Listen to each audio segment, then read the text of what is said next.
Okay, it's about 7:05 p.m. Central Standard Time, Wednesday, April the 6th, 2022. Welcome to week one, also known as the open house for Introduction to Corrections. My name is Richard Wright, and I will be your professor for the next 5.5 weeks, and hoping that you'll learn a little bit about corrections. It is called an introduction course, and so we will, as we say, scratch the surface of it, and we will cover the requirements of this course. And we will be talking about primarily jails, prison, probation, and parole. That's corrections.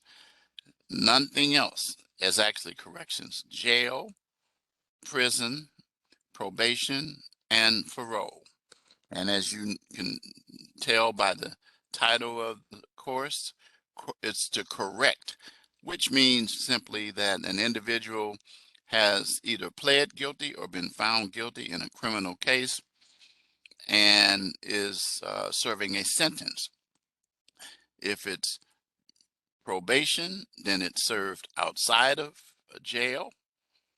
If it's parole, that means the person has been sent to prison and allowed after serving roughly 3/4 of the time, just an estimate, and then the rest of it is served outside. In the case of probation, your probation officer is assigned. In the case of parole, a parole officer is assigned. Some jurisdictions don't use the term parole anymore. They use mandatory supervised release or other terms. But the key way to identify it is if a person has been to prison. And then dealing with jails. Jail is a short-term place. It's a place where you could be held in custody awaiting trial, or if you commit a misdemeanor, which is a crime that could sentence you for up to a year, then you will be sent to jail. Jail is a place where it's operated generally by the county or the city. And if you go to prison, which is if you committed a felony, that means that you were sentenced based on an offense that was more than a year or more, I should put it that way. And you will then be released to the jurisdiction of the parole officer who you will report to. And we'll be talking about those 4 areas throughout this course. And that's what we will be dealing with. So you up front will learn what that is all about. Okay. Now, so I'm going to take time to, first of all, before I share my screen, I'm going to give you a chance to open up your mics and or cameras so that you can talk to me about what it is you hope to accomplish in this course, why are you taking this course, and what your goal is to become a criminal justice professional. So I'm gonna, let me see, LaRondrio Hayes, I think I said that right. I'm gonna open up your mic first. And okay. All right, you should be able to open your mic. Can you hear me? Can you hear me? Your mic, you should be able to speak into your mic and I can hear you. Can you hear me?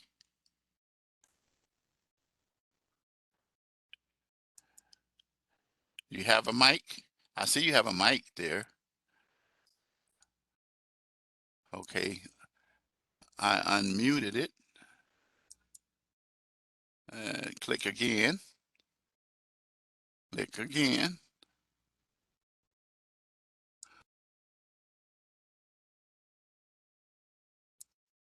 Okay, now you should be able to speak. Can you speak?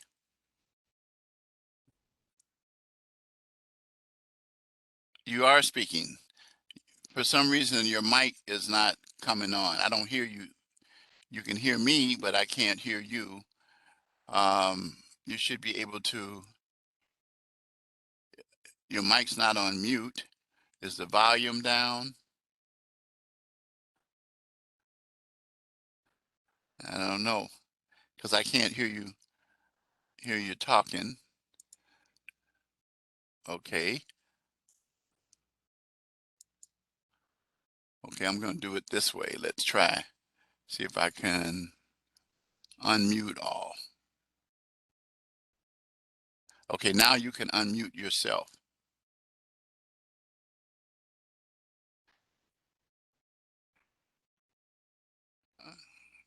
Are you talking? You're saying hello. I can't hear you. Okay, I'll try to go to the next one. Uh, Zahari. Okay, I'm going to same thing.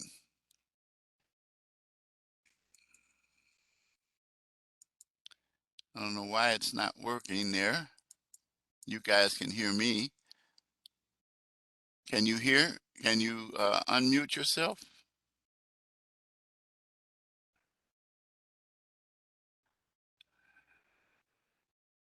Zahari, are you speaking?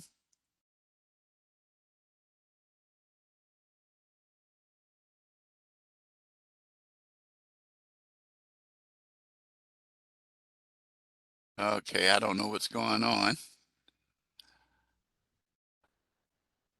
Okay, I'll just go back and just keep moving on. I'll mute everybody. So now you guys are muted, except me. So you should be able to still hear me. Can you guys still hear me? You can type in the chat box.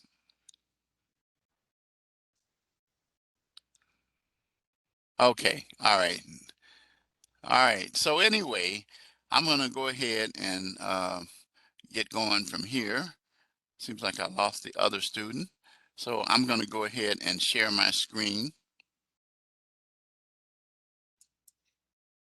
And here we go.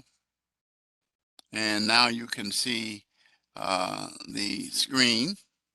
And you can see that this is Introduction to Corrections, 5.5 weeks, which means that the course will end on a Tuesday, and you'll see that when I show that to you in just a few minutes.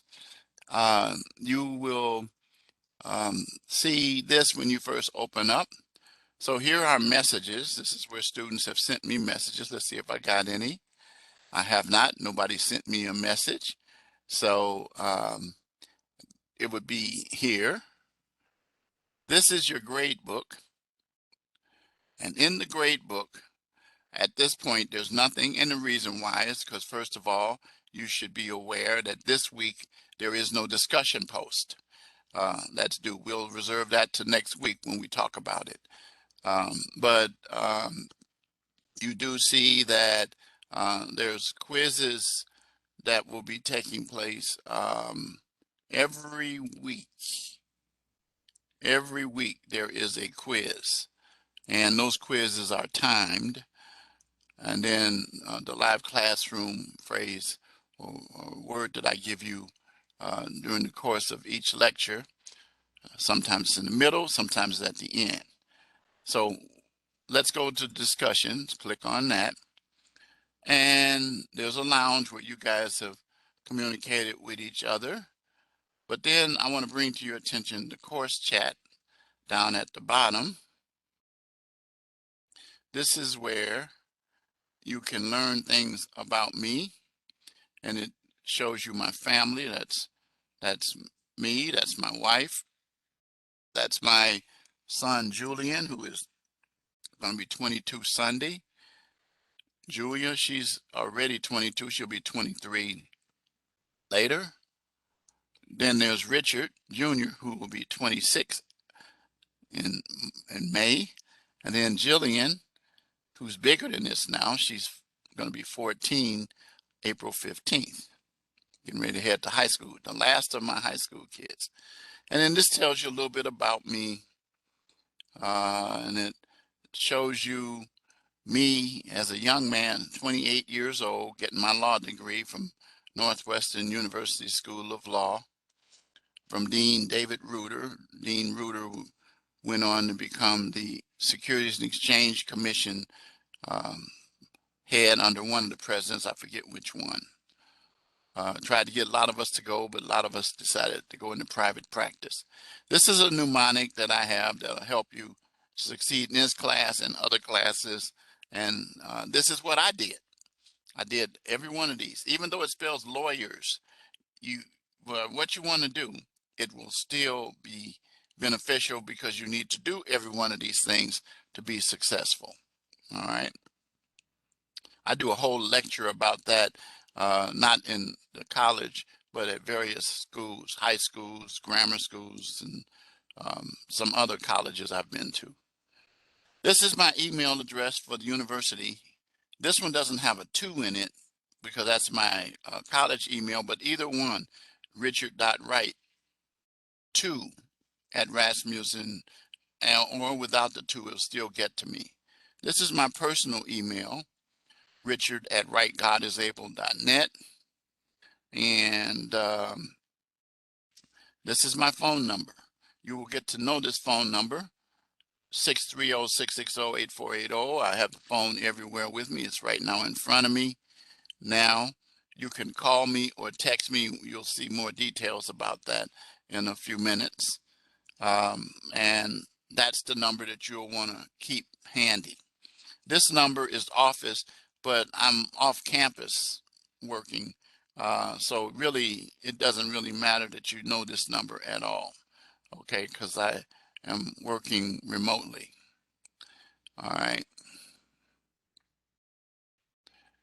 Okay. So now let's take a look at the calendar so you can become familiar with that. I look at the month view. You can do the day view, whichever one, and you can see what happened. The course actually began 2 days ago, Monday. Today is our live lecture.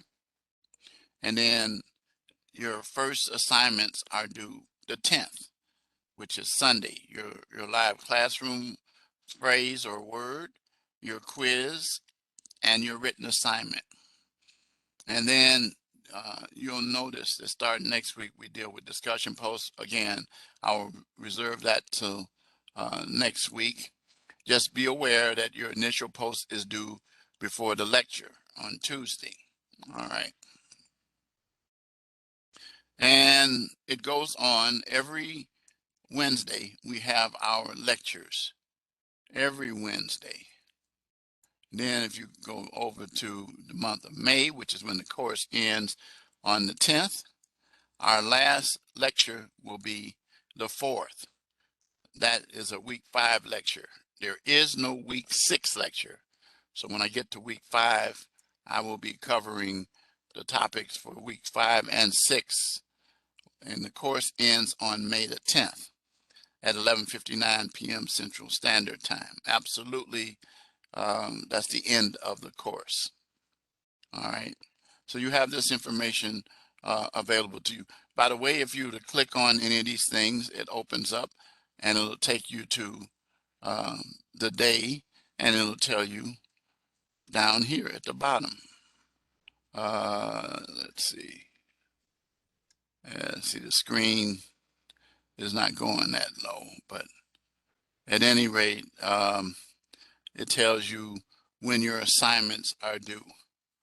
But you go back to the month and you see all of them that are due. Okay, that's why I see what it is. Let's go back to April. Okay, the 10th. Okay, so then here we go. Here it is. So it shows at 11:59, all 3 of your assignments are due, and you can click on them. But you'll find out more details about that in just a few minutes. So people always ask, when are my assignments due? That's one place you'll be able to discover that. Okay. So now let's take a look at the syllabus. Well, before that, I want to show you library resources that are available to you. And this is where you could find information. If you hover over any of these, if you're a new student, you want to click over this, take a look at this. This tells you about Grammarly, which all of you have a Grammarly account. And your Grammarly account should be, you click on that and it tells you how to set it up using your Rasmussen student email. You want to use this because all of your written assignments, and except the discussion posts, will be run through Grammarly by me to grade you to determine whether or not you just copied and paste material. If you copied and paste, it's going to show a high percentage of plagiarism. What that means is very simply, even if you give credit for the items, it's not going to show any critical thinking. And we're going to talk about that as one of the transferable skills. But so you can run it through yourself, but check the plagiarism box, okay? So you'll set it up using your student email, and then you already you have that. And then if you already registered your student email, which you should have by now, you won't need to enter an access code to get your Grammarly. Then you follow the steps here and it tells you. Make sure you use that one. Very important.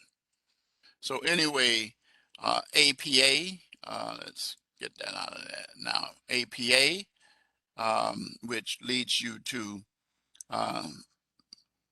the system that we will be talking about in terms of writing your papers. This gives some basic information.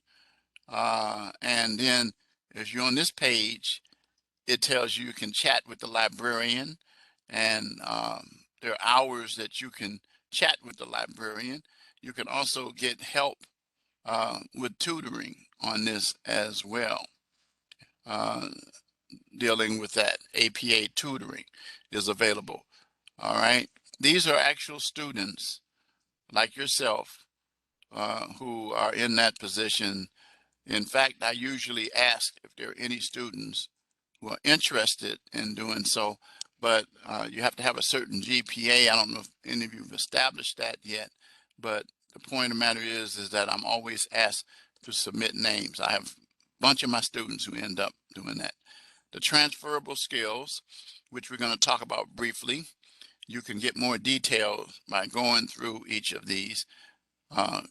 Communication, critical thinking, digital fluency, diversity and teamwork, diversity, equity and inclusion, ethics and professional responsibility, and information literacy.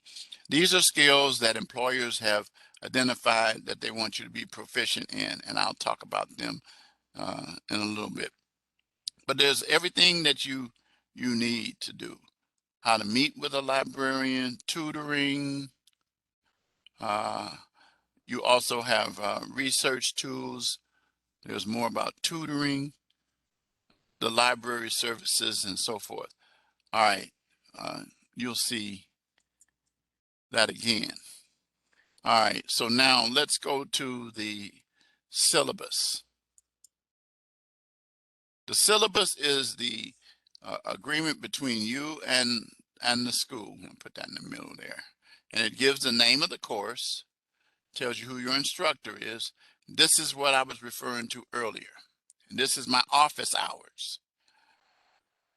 You can text me, call me, or email me any hour of the day except the 25th hour. If you text me or email me the 25th hour of the day, I won't know. And you should know why, because how many hours in a day? 24. All right. So you should see that. All right. And then this is the phone number that you can use. Now, I would recommend that you get familiar with that phone number. I already told you that earlier. And students come back to me later in the course and say, I didn't know how to call you. It's here mentioned 2 times, but it is in the syllabus, and it is also on that course, that page for I gave an introduction about myself in that chat. So it is there for you. And the best thing to do is to text me or call me. And the reason why is because if you have issues or problems or questions, it's important that you get your answers clearly. I'm not a fan of email because emails can go back and forth, and you can lose communication. It's a poor way of communicating to me, quite honestly. And that talking to someone is the best, but texting is the next best thing. I will respond to them. For your information, they give us 48 hours to respond to you. I generally don't respond in 48 hours. I respond less than that. Emails, sometimes they get lost in the shuffle, especially if you're using the course mail, because of the weird system that they have in Blackboard. So if you, for example, email me and I haven't responded, usually in a day, it would be good if you text me or call me. I might not always answer at that time, but I will get back to you very shortly. But don't be surprised if you call me or text me and it's like 3 in the morning that I respond back, because of the fact that I am either up already, or either I'll, you know, have to get up, go to the washroom or something. But I'm constantly checking my phone to see if I have anything there. And I want to be able to be there to help you. And then notice that there's with the 2. Now, here's some notes that are very important for you to be aware of throughout this whole course. So you don't have to ask me, is this APA? You'll see that. You're required to conduct research for all papers. That means that the sole source of your papers should not be the textbook or the PowerPoints or the module, but you should demonstrate that you've used the library and learning center resources to do research. You will lose 2 points if you don't conduct research. All written assignments, did you hear me say all, should be in APA format.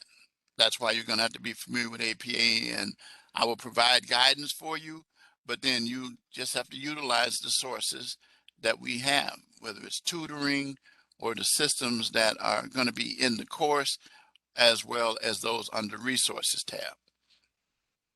But I just gave you a general thumbnail, is that it means citations in the body, appropriate citations according to the APA 7th edition, and references, a reference page, properly formatted.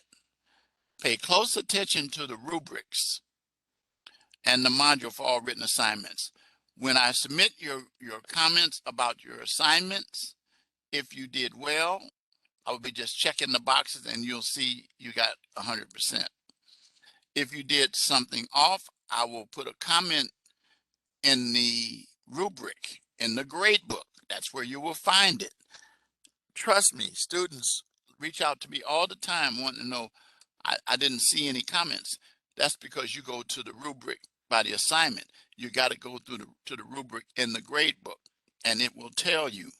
Because I always, not sometimes, always put comments if you did something wrong or what you could have done to make your paper better. And if you have a Grammarly hit, then I let you know that, and I deduct those points. If it's over 25%, then it shows up, you're going to lose that number of points on your grade, which is not good. So be aware of that. All right. So your textbook, of which I provide you with the PowerPoints. I do not lecture on the PowerPoints. The PowerPoints are almost like a summary of the chapter, and you can not use those in lieu of reading the chapters, but you should use them to study, use them to prepare for the quiz and your written assignments that you do. When you do the quizzes, incidentally, they are closed book. You should not have sticky notes. You should not have your book, or none of those things. You're not going to have enough time because it's timed. 10 questions, I think it is, and it's timed. And you will run out of time. All right, and then this is the course requirements. This reminds you of your discussion post. Now, I'll just tell you this now, because next week we'll be dealing with that. No brief statements like good post, yes or no, I agree, is not sufficient. You won't get points for that. Your discussion assignments will be due on Tuesday, your initial post starting next week, and Saturday, 11:59 p.m. Central Standard Time. If you submit your post on Sunday, you're not going to get credit, except if you submitted your initial post before the due date is over. That is Saturday, 11:59 p.m. Then you can submit your reply post on Sunday, but you're going to lose a point, assuming that it's content oriented very well. I do encourage students to reply to more than one post. I don't require citations and references, but they're always good. It's a good habit to get into. Okay. And then I already talked about APA. It's the standard that we use in this school. And you'll hear more about that in a few minutes in a video that I'm going to share with you. So this course consists of readings, discussion assignments, written assignments, and 6 quizzes. They consist of multiple choice and true-false questions.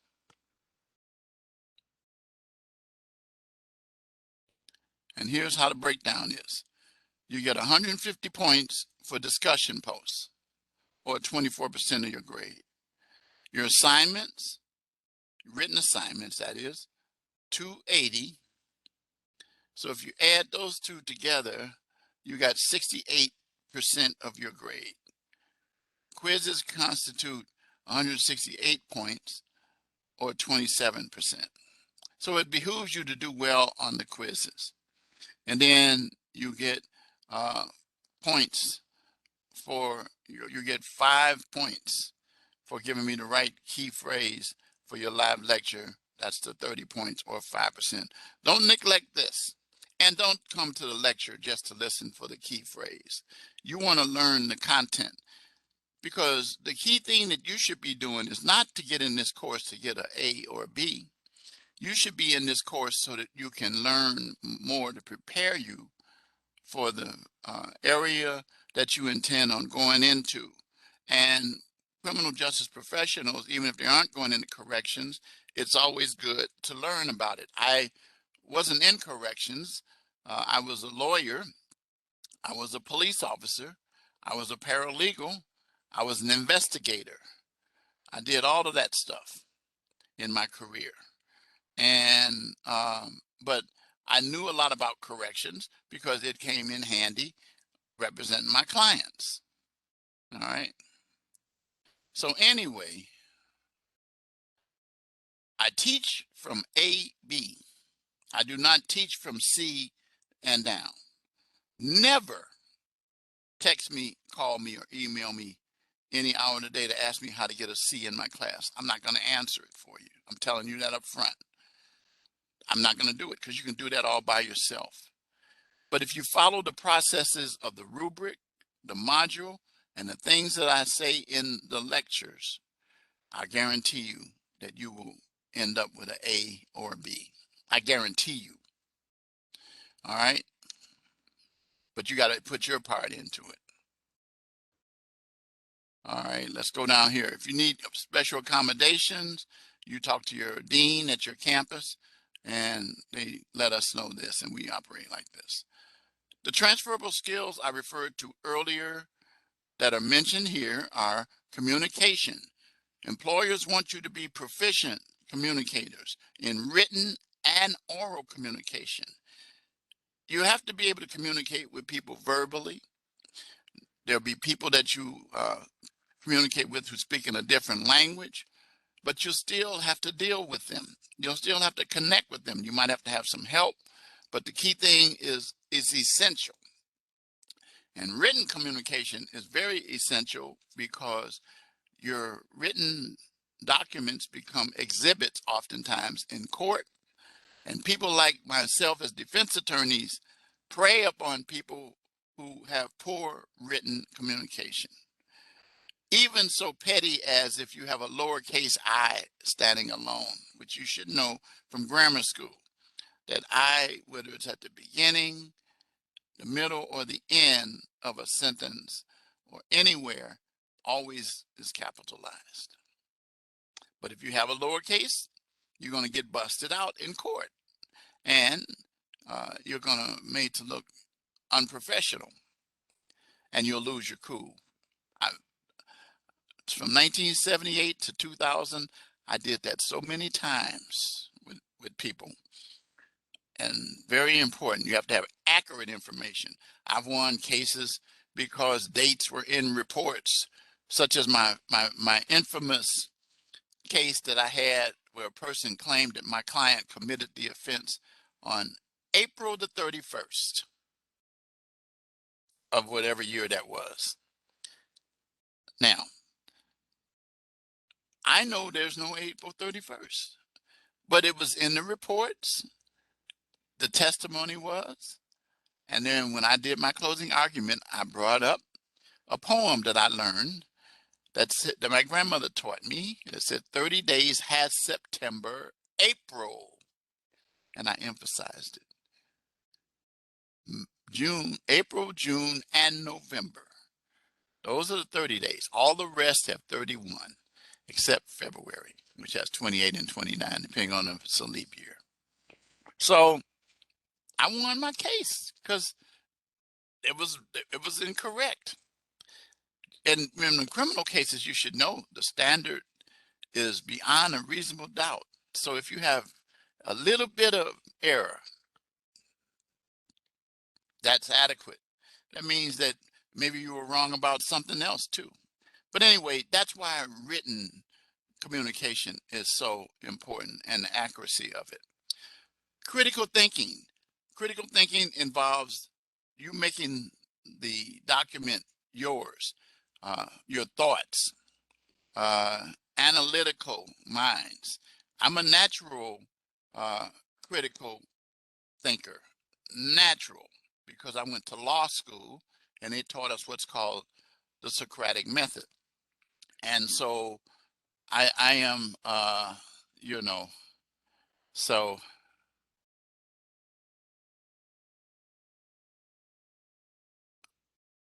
what does it say? Oh, okay. I presume you can hear me. If you can't hear me, type in the chat box and I'll see it. But I think you can hear me.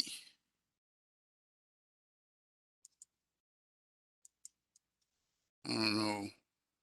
Oh, I don't know what happened. Why is this doing this?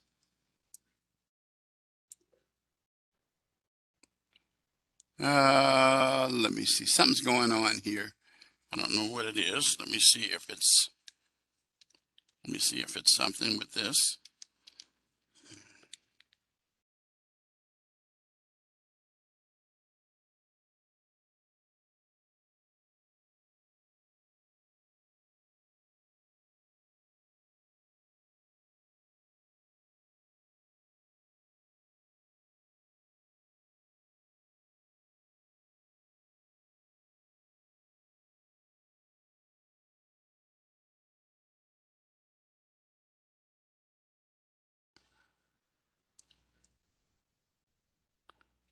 Type in the chat box.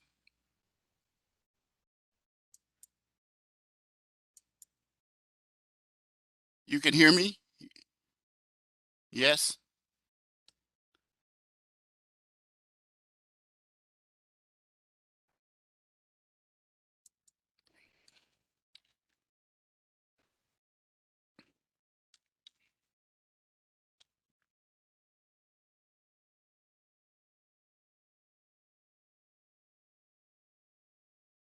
Can you hear me? Here is.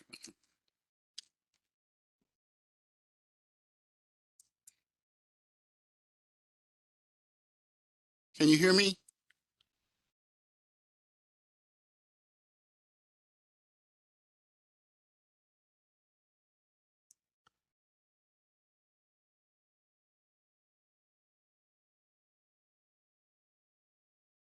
Let me stop sharing for a minute because I don't know what's going on here. Okay. Can you hear me? Type in the chat box.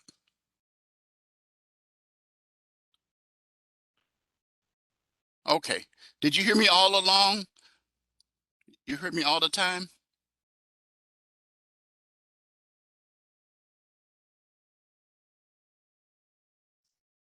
Okay. Okay. Now it's real clear, right? Okay. I don't know what happened. Technicality, technical stuff. Okay. Anyway, let's go back. I never know until a message pops up like the one I just saw. Okay. So anyway, dealing with the transferable skills, written communication, oral communication is so important. Critical thinking, digital fluency. Everything's digital now. Your books are digital all across the whole program. It's digital. And, you know, when I came out of school, there was no such thing as digital, none of that. There was no internet. I graduated in 1978 without any of that stuff. But now I'm very proficient in it.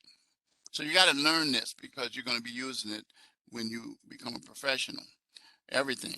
You got to be able to deal with Word documents, PDF, which, by the way, in your written assignments, all should be Word documents in this course. I don't think we have any PowerPoints. No, I don't think any of our assignments are. All of them are Word documents, and they should be APA formatted. Diversity. You're dealing with people from all walks of life, all variations in life, and you should be prepared to recognize that as you matriculate in this course, as you operate in your profession as well. Different races, sexes, national origin, but everybody has red blood. At least when I see it, it is. They tell me it's blue in the body, but it's red when I see it. Teamwork. In this course, teamwork is demonstrated by your discussion posts because you respond to each other discussion posts. Ethics and professional responsibility. I tell my students that I teach you to be ethical, professional, and educated criminal justice individuals so that when you leave my classes, at least, you've had that as an understanding. Ethics is so important. If you're an unethical student, you probably could become an unethical professional. If you're an unethical professional, bad things can happen to you. You could end up in jail. You could lose your career, all those kinds of things. So you don't want to operate that without it. I used to teach ethics in criminal justice when they had the course. Now they have a general course in ethics that they have you to take. Professional responsibility. All of us, when I was a lawyer practicing, I had a code that I had to abide by. And even though I'm not practicing, I still abide by it. Even though I don't practice at all, I still carry up the standards of the way a lawyer would operate. Information literacy. Information literacy means using resources in your references and your citations in your research that are credible. There is one source that we frown on that you should never use. Do you know what that is? If you do, type it in the chat box. It's common knowledge. Should be anyway. Never use it. Okay, I'll just tell you, it's Wikipedia. Don't use it because it's a word-based system and can be changed by anyone. I have gone in myself on my own information and added stuff and saw things in there. So people can change it. And then we have diversity, equity, and inclusion. This school is committed to that. We have a diversity and inclusion council. I am active in that a lot of times. I'm not right now, but I am a fan of diversity, equity, and inclusion, which means that diversity means you're dealing with variations. Equity deals with fairness, and and equity involves parity. So, and then inclusion involves not just having a seat at the table, but also being able to participate and be respected for your views. And so these are transferable skills that employers want you to be proficient in. All right. And again, I showed you where you can learn more about those as well. I won't go over the attendance policy. I will go over the late assignment policy. The late assignment policy gives you up to 7 days after assignments are submitted. Now, here's the problem though. Each day you will lose 10%. So let's give you an example. Your assignments are going to be due on Sundays, 11:59 p.m. Central Standard. So if your assignments are submitted on Monday, you're going to lose 10 points. So it's going to be a 90 if it's the best. If it would have been 100 on Sunday, it'll be a 90 on Monday, 80 on Tuesday, 70 on Wednesday, and you get the point. Okay, 60 on Thursday, and that's a D. And then after that, it's a 50 and you failed. You can still submit it and you get credit, but you failed. Do you want to do that? I don't think so. You invest a lot of money in this education, so you want to be able to get maximize your profits, or is a business term called get a good ROI. That's a return on your investment. And so that is an issue that you will run across. Now, I already talked about discussion posts earlier, but I'll just remind you again that they're due on Tuesdays, and then that Saturdays your reply posts are due. Again, that does not include this week, but it'll start next week and go throughout the rest of the course. Now, be aware of the fact that if you submit a discussion post on Sunday, like when your written assignments are due, you're not going to get credit for it. Except, here's the exception. If you submit your written discussion post by Saturday, of course you'll lose points because it was due Tuesday. I will accept it minus those points. And then if you submit a reply post the next day, Sunday, I will accept it minus a point, assuming that the quality of the discussion is based on critical thinking and some analysis in there, not just a brief comment. Okay, like good post or something like that. Or I like your post. You know, I want some analysis there. All right. Now, let me talk about something that you should focus on for this course. The third line. This is important. So important that I read it. It says instructors may waive the late penalty or time frame in the case of extenuating circumstances as defined by the faculty. So the first word and the last word is given to me, not your dean, not your advisor, not the president of the university, chairman of the board, or none of them. It is I. That is why I make it easy for my students by saying to you, text me, call me, or email me. And like I said, I put it in the order of way I think is the best way. Texting or calling are the best two. If I have a problem and I want to email me, it might be in the course email, and I might not see it until the next day. But if it's a voice message left, if it's a And by the way, when you do call, leave a voice message. Leave a voice message. Text message, I will read it, and then sometimes I'll have to reach out to you to talk to you about it. And generally I will, because I like to talk to my students. I like to help you out. Okay. And if you're in a position where you can't talk, just let me know. Now, if you run into a problem where, like, you don't understand your grades, you don't understand something that's going on, and you're not getting what we've said in the conversations there, then let's arrange a session that we will be in the classroom on WebEx, and you and I alone will go over what you need to know to help you out, just as if I was meeting you in my office. That's what I will do. But you got to let me know you want it. So one of the things that you will never have to evaluate me on is not being able to reach me or get responses.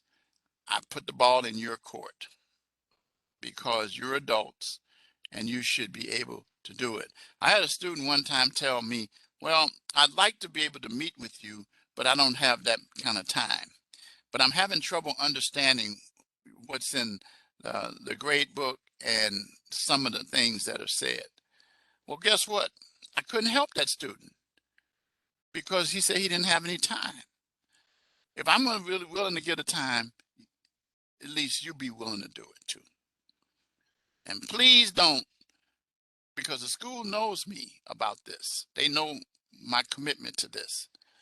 And I've been with the school since 2011. So I've been going on 11 years of being here. I am still the same. I'm committed to my students. So anyway, reach out to me. Now, under no circumstances may a student submit work after the last day of the term, as I was showing you when that was, and that will be the 10th of May, 11:59 p.m., unless an incomplete grade has been requested previously and granted. And granted. Guess who does that? Yep, I do that too. But I gotta know. Or you should be able to see, Professor, I didn't do any assignments. I don't know why you're not doing your assignments. I don't know what's going on with you. Let me know. Okay? I'm here. I'm not, don't base me on the way some other professors. I give my cell phone number. I don't have a Google number. Incomplete grade policy, you can take time to read that. Academic integrity policy, you can take time to read that. Okay. Now, but remember, I'm here to be of service to you, but I can only help you as much as you let me know you need help. All right, so these announcements that you see are posted throughout the course, but I'm gonna bring some to your attention. The writing process, for example, it tells you how to go through it.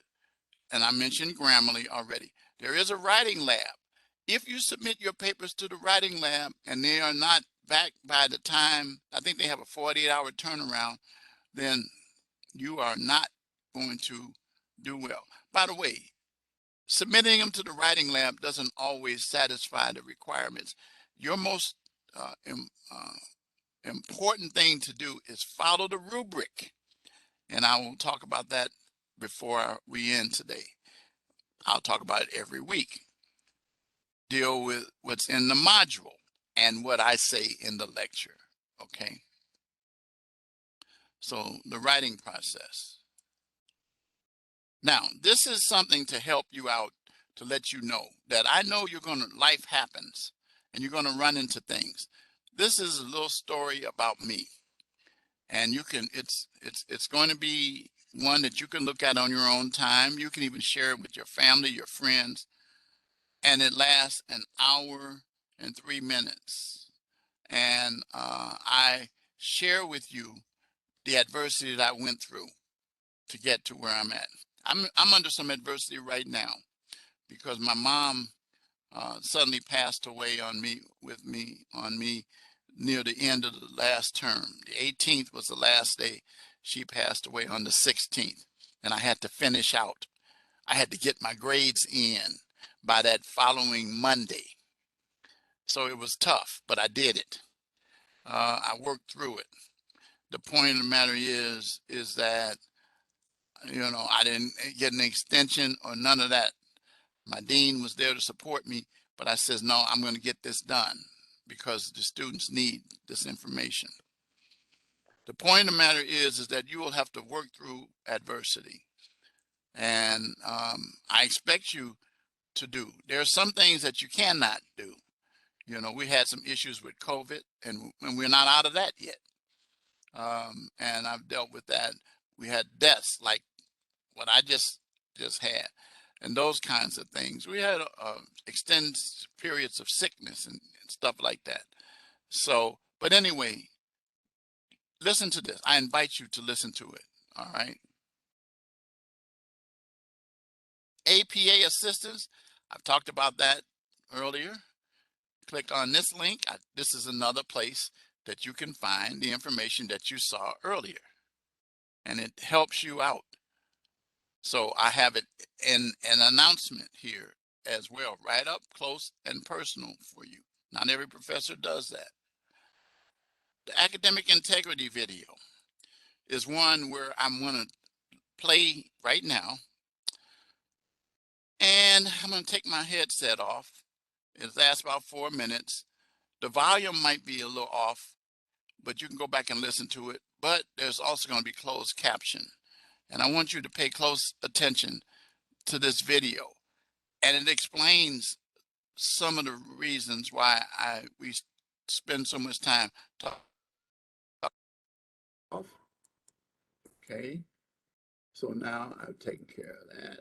All right, so now let's click on this. And then I'm going to put closed caption in English.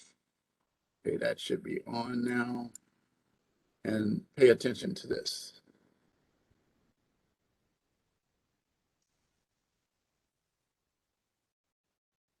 What is academic integrity? Academic integrity is making decisions in your academic life based on honesty, trust, fairness, responsibility. This means being honest in the work you do, while respecting the work that you do. What is cheating? Cheating is by any means.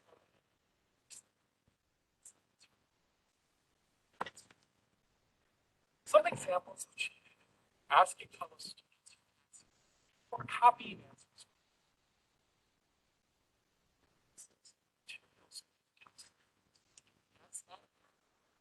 Purchasing paper sources, copying other violations as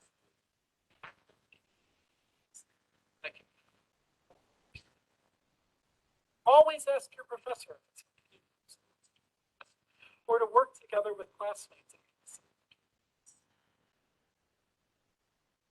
Now let's talk about plagiarism. Plagiarism means using other individuals' work without giving them credit, taking another person's work. Some examples of plagiarism are copying words or ideas,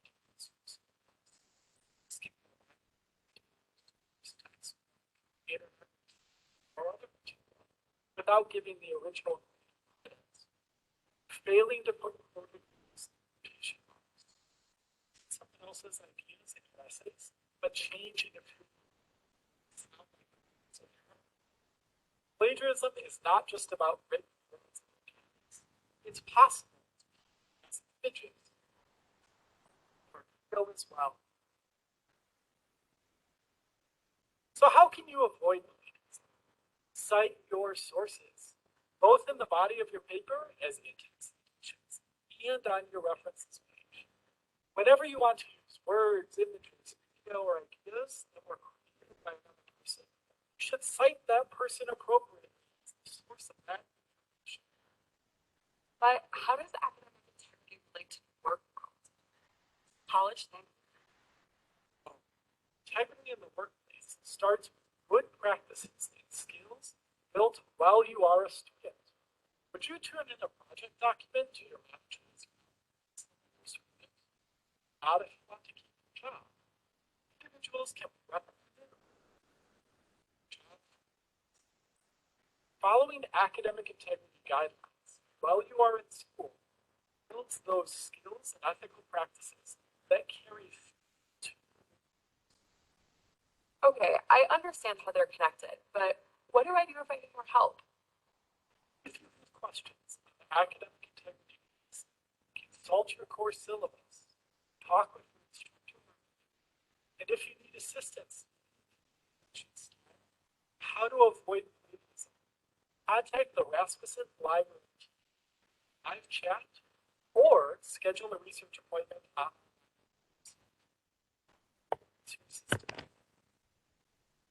If you would like APA tutoring, schedule an appointment with one of our PA tutors.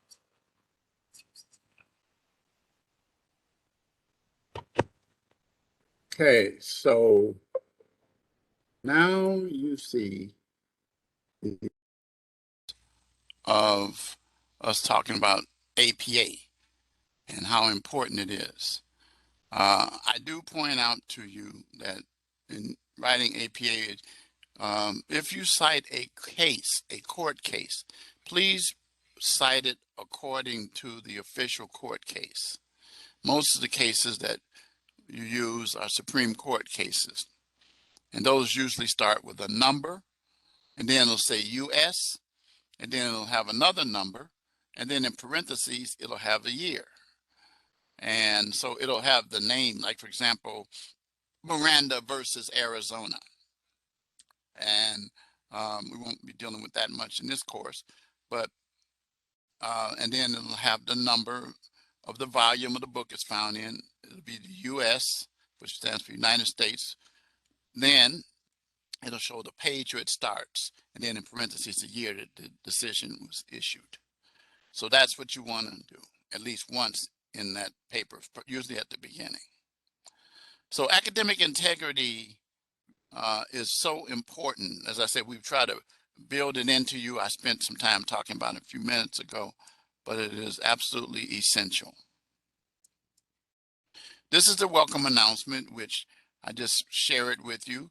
I'm not going to go over it, but it just tells you when the lectures take place again today, and then it reminds you weeks 2, 3, 4, and 5 will take place Wednesdays as well, beginning next Wednesday, a week from today as well. All right. If you have any technical issues, here's technical support. You can call them if you have problems with your computers or things like that. They can help you out with things like that. The Justice Studies Guide. This is something that I've been asked to, I don't know why it doesn't bring it up as a JPEG because I put it in there. But anyway, here's the link to it. There it is. I already showed you that a few minutes ago, but you want to utilize this as well. That was what I showed you earlier under the resources tab. So I have it included here in the course as well. Yeah, I don't know what happened to my picture. I don't know why it's not showing up. It should. All right. Here's your announcement. Each week, you'll see an announcement like this. And in the announcement, this is another place where you find out your due dates. So we're dealing with corrections in American history and theory, chapters 1, 2, and 3 of the text. You've been given the PowerPoints, and dealing with the activities relating to transferable skills, which we've talked about already, 4 component correction components, which we talked about, jails and prisons, probation and parole, and the evolution of corrections and how corrections evolved, and then a vocabulary review. Very important because you want to study that vocabulary review among the other things because it's going to be essential for your quiz. Believe me when I tell you that. And I see an error on here. let me correct it right now in real time. It says your lecture is today, and after that, beginning January 10th. Give me a second here. I got to correct that. This is how we correct stuff. Edit. You can't do this. I can. Okay. Instead of it saying January 10th, it's going to be actually,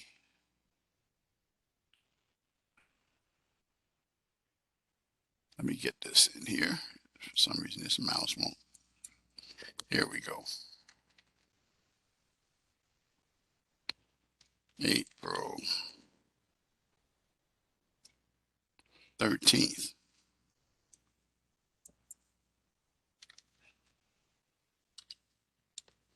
Okay, April 13th. There we go. You already saw that earlier, but I had to correct that. Let's save that. Post it now.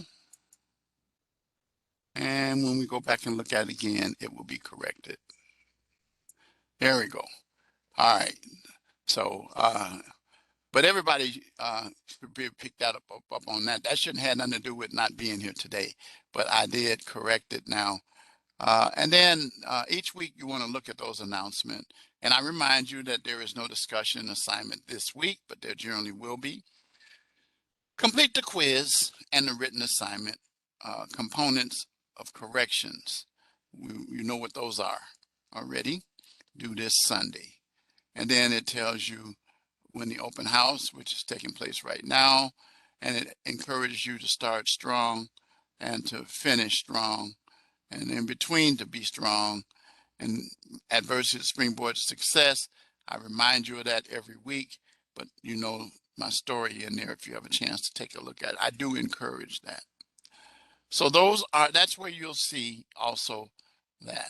All right, now let's, with the time we got left, we got about 20 minutes left, roughly.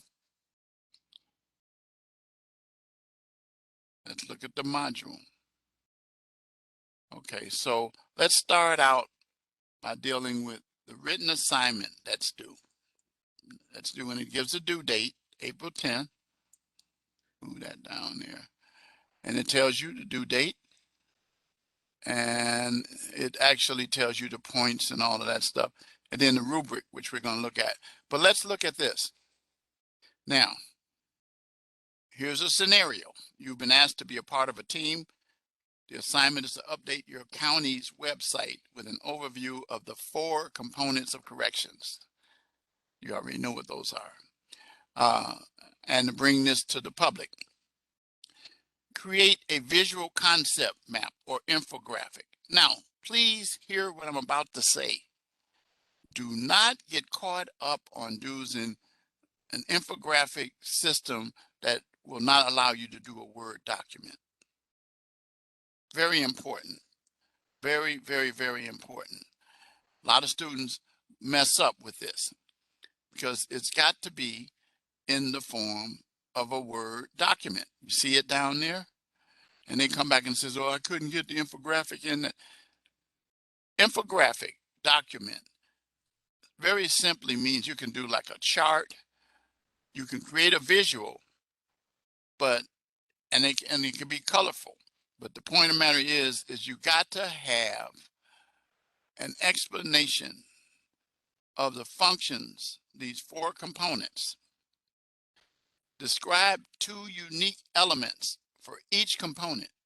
And it's going to be in color and so forth. Spelling, grammar, a cover page, and a reference page. Did you get that down? It's very important. Please understand this. I already know that there's some people not going to listen to the lecture before they start trying to do it. And then they're going to say the infographic. I said an infographic is very simply, you can do it as a Word document, and it must be. If you submit it in any other form, and I can't open it up as a Word document, you're going to get a 0. And you're going to be asked to resubmit it appropriately. If you don't resubmit it, you're going to get a 0 and it's going to stay there. Oh, by the way, I may as well remind you of this. Each Monday after assignments are due, I do what we call a scrub, where I go through and I put zeros in the grade book for those people who have not completed their assignments by that Sunday. That 0 is not a final grade. That is something to bring to your attention. And if you don't correct that, you can mess up. Of course, if you get your assignments in without any extenuating circumstances, you might be aware of some, but if I'm not aware of them, it's not going to be any good. Don't come to me 2 weeks later and says, oh, I should have told you this. No, it's not going to happen. I'm not going to do that. We're not working like that. Okay? I've already told you up front, I'm here and do it. And sometimes I sound like I'm fussing, but the reason why I do this, guys, is because I've been teaching this a long time, and I've seen time and time again students commit the issues and errors that I keep talking to you about. So you're going to describe 2 unique elements. Make sure you cite the sources in the infograph. I want to see citations in the infograph, not just references. Do not put references on the infograph. There's a reference page for that. That is not part of that. Okay? Now, that should be pretty clear. And if you have questions, please type in the chat and let me know, or either reach out to me, one or the other. So now let me show you how you're going to be graded dealing with these. So I go to the rubric, and this is how I work. If you do not have citations in the body, I am going to put you over here. I'm going to put you over here. And what's going to be over here is that it's going to show that you provide incomplete information. Citations are necessary, otherwise it's incomplete or confusing. But I operate from this column. Exemplary explanation of functions of each of the 4 components with thorough supporting details and examples, which means you should have citations supporting that.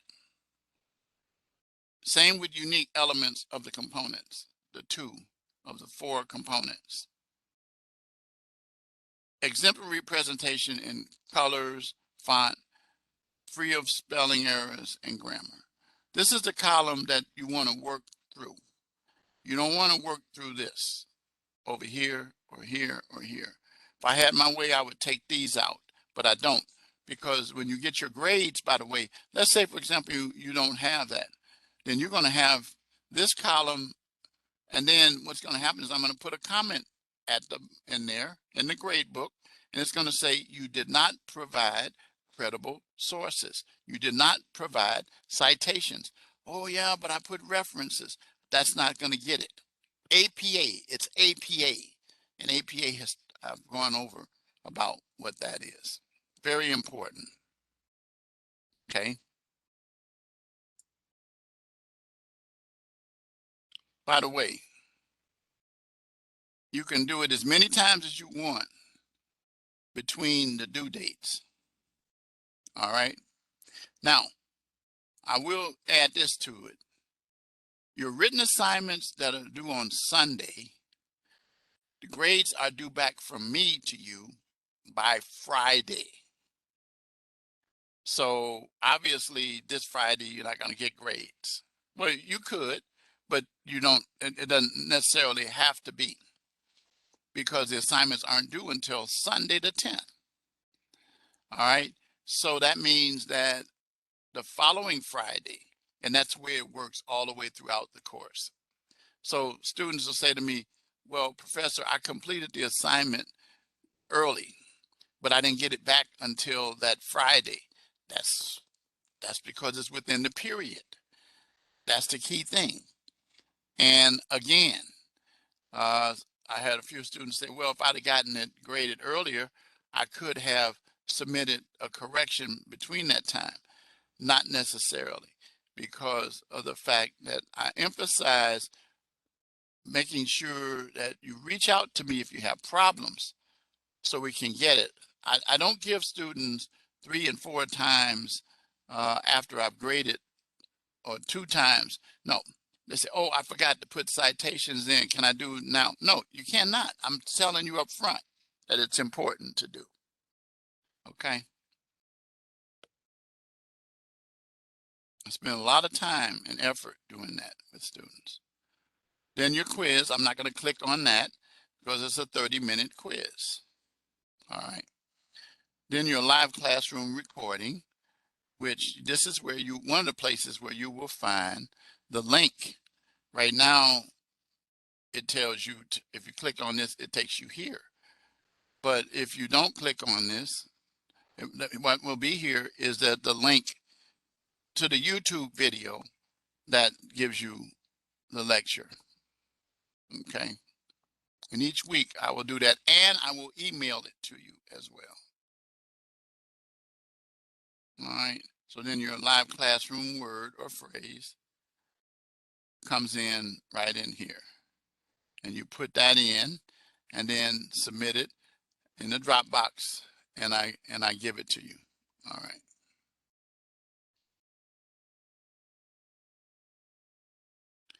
Now, these are, okay, transferable skills introduction. I've already talked to you a lot about that, but you can go through this little exercise yourself as well, and it will tell you about the transferable skills. Okay, actually, that's not the way we undo it. We go next. And once we go to next, then it shows you your transferable skills.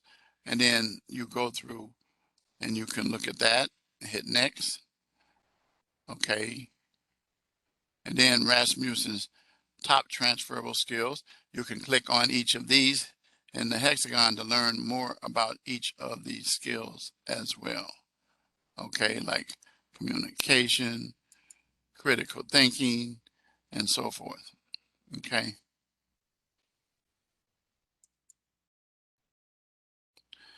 The 4 components, we've talked about that, but this gives you some details again, explaining the history of jails,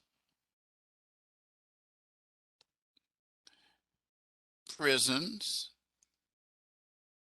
This is also in your book, by the way. A lot of stuff comes out of there. Probation and parole. And in parole, and we also deal with sentencing. There's what we call indeterminate sentencing, which the court sets a range of years that a person is sentenced. And the paroling authority determines when the release comes within that range. But the determinate sentencing sets a specific sentence, and the release is calculated from the number of days, months, or year. So they know when you're going to be released indeterminate. Many jurisdictions have determinate sentencing. Illinois has determinate sentencing, which came out as of 1978, 77, 78, with House Bill 1500, of which I worked on that when I was in law school to deal with that. And you'll hear me talk about that more during the weeks to come. Okay, and you can see this information, a lot of this came from your textbook. So you want to know about this before you take your quiz. And then this elaborates on jails and prisons, which we've talked about quite a bit here. And you can go through this to begin a knowledge check. Prisons operating at a federal and state level can be blank run. Okay, and so you put in the text here, and then you submit your answers. All right. Same here with probation and parole. These are tools to help you study after you've gone through. Okay, so blank process rights apply to the revocation process. So what kind of rights?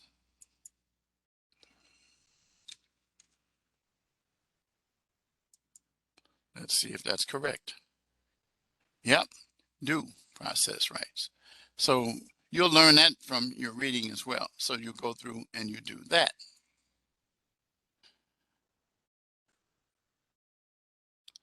And then evolution of corrections. This is just, again, another way to go through and deal with what we've already talked about, the introduction, and talk about how corrections started. You're going to get this in your reading. And then the timeliness. And each of these topics, periods, tell you more about it. And you can click on this, Dakota Harambe.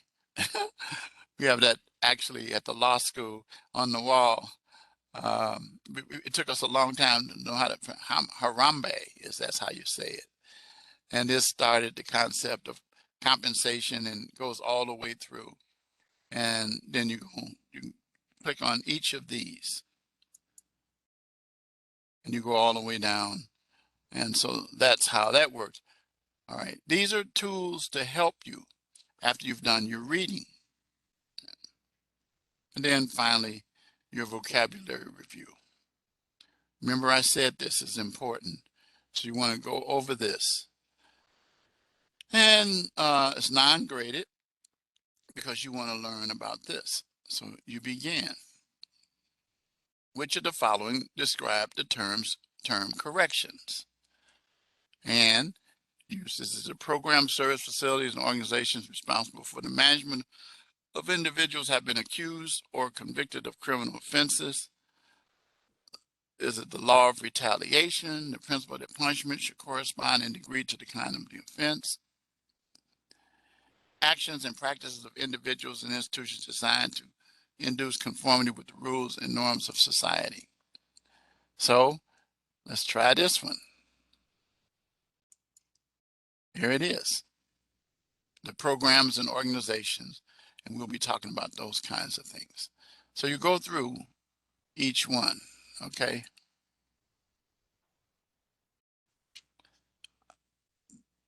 Which describes the term lex talionis. I am going to see if you can come up with that one.